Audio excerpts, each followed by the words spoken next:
Guys, good morning. Meron tayong gagawin ngayon. Ford Explorer 2004 dito sa Don Antonio.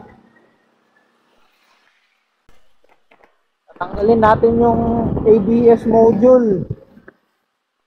Kasi mayroong voltage na sira yung ABS module ng Ford. Yan pala yung pupuntahan natin, guys. Makilala ko to.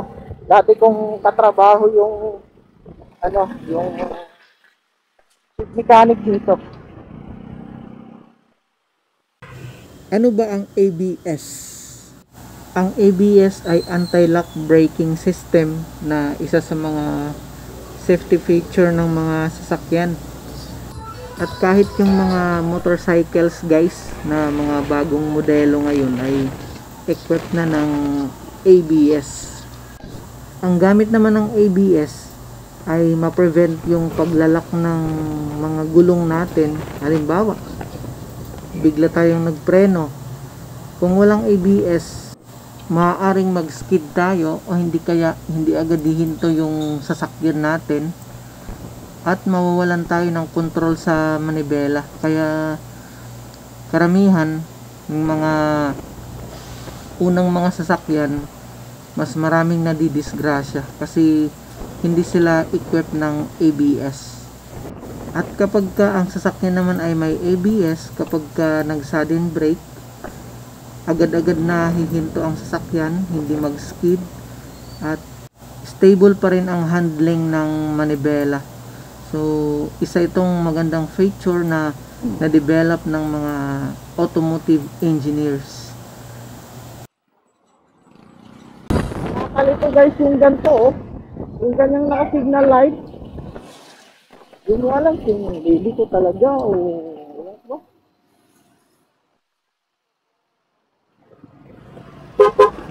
Plano niya.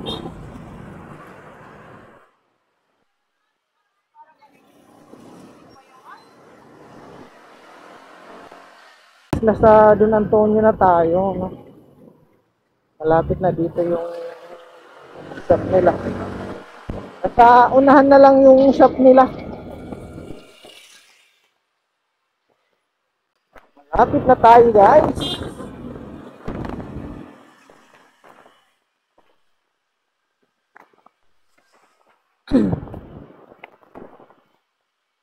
Dito na tayo.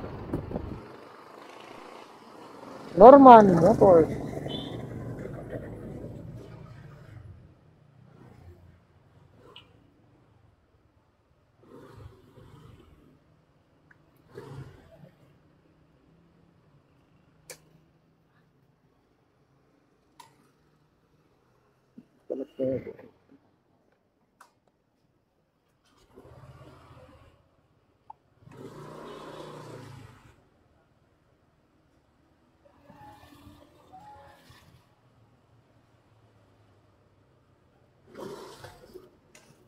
Kakahiya naman kung nakabalagbag tayo.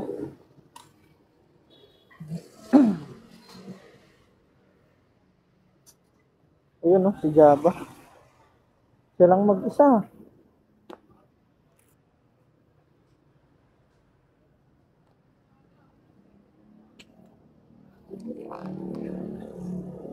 Yun yung gagawin natin, guys. Yung Explorer na yun, na puti.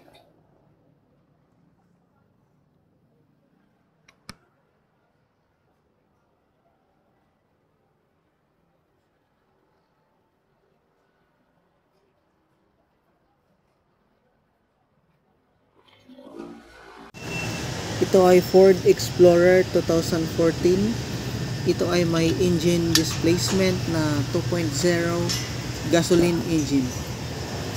Ang problema dito ay nakailaw ang ABS at may fault na ABS internal fault. Kaya babaklasin ko yung ABS module nasa likod ng battery. Ayan, no? Yan yung nakikita nyo. Yan yung ABS module. Yung assembly na yan, tatanggalin natin yan, ipo-pull out natin yan. tatanggalin yung battery at the same time yung air filter housing para magkaroon tayo ng access. Meron din itong tornilyo dito sa may shock absorber na 13mm. Pakita ko sa inyo. Ayan o. Ayan. Zoom natin para makita nyo. Ayan yung nut na 13mm. Dalawa po yan. Meron din po yan sa kabila. Kita.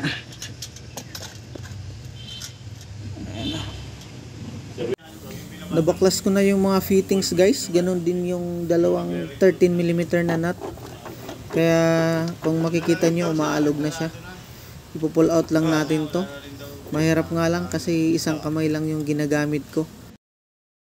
Yung isa na sa camera. Ang hirap ng nagva-vlog na walang cameraman. Pero ganun pa man, hihilutin natin to para mailabas lang. Ayan, nailabas ko na siya. Ito yung ABS module assembly. Ayan. May tatlong component to guys. Itong nasa upper part, ang ABS pump motor. Yung nasa gitna, ABS modulator. At itong nasa likuran na kulay itim, ang ABS module. Ito yung tatanggalin natin guys. Meron itong mga tornilyo na T25 kung hindi ako nagkakamali, or T20. Yan, 4 na piraso yan. Pero bago natin mabaklas yan, kailangan mo natin tanggalin yung bracket ng ABS module. Meron itong tornilyo na 17mm tsaka 13 na pwede nyong buksan ng combination wrench. Natanggal ko na yung bracket. Ang next na step ay tanggalin yung 4 na bolt na T20. Thank you.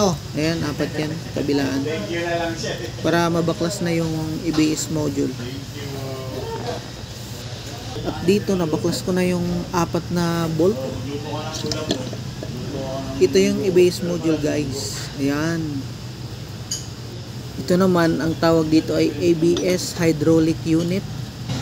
At ito ang ABS pump motor. Ang pakay lang natin dito guys ay yung ABS module. Kaya iiwan natin tong ABS modulator. Dadalhin ko yung ABS module para ma-repair kasi nasa loob yung problema. Internal fault. Mahal kasi yung brand new nito. Umaabot ng mga 70,000, mga ganun. Yeah. Ingat. Banta mo ko dyan ha. 12:46. Sige. Thank you ba? Tsaka na papasok? Ha? Papasok? Online. Okay. Oo. Okay. Sige. Okay na tayo guys. Dala ko na yung pyesa. I-repair natin to. Ay, hindi pala. Hindi pala ako magre-repair. Yung pinsan ko. I-repair to ng pinsan ko.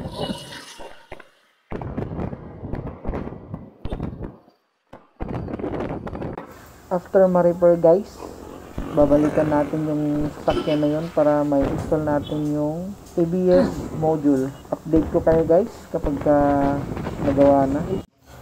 After 3 days, nagawa na yung module.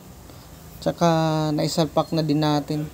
Gabi na natin pinuntahan kasi wala kaming time. Kasama ko ngayon si Kuya Edwin para mag-program ng module. Nalagyan na rin ng brake fluid. Tsaka erase na lang ng fault code tsaka road test. 3 months warranty lang sana to guys, pero nagdemand kasi yung may-ari na kung pwede daw ay 6 months. Kaya sabi naman ni Kuya Edwin, sige, pagbigyan natin. Ito nga pala yung gamit niyang scanner. Laptop yung ginagamit niya dito guys, as well as pang program.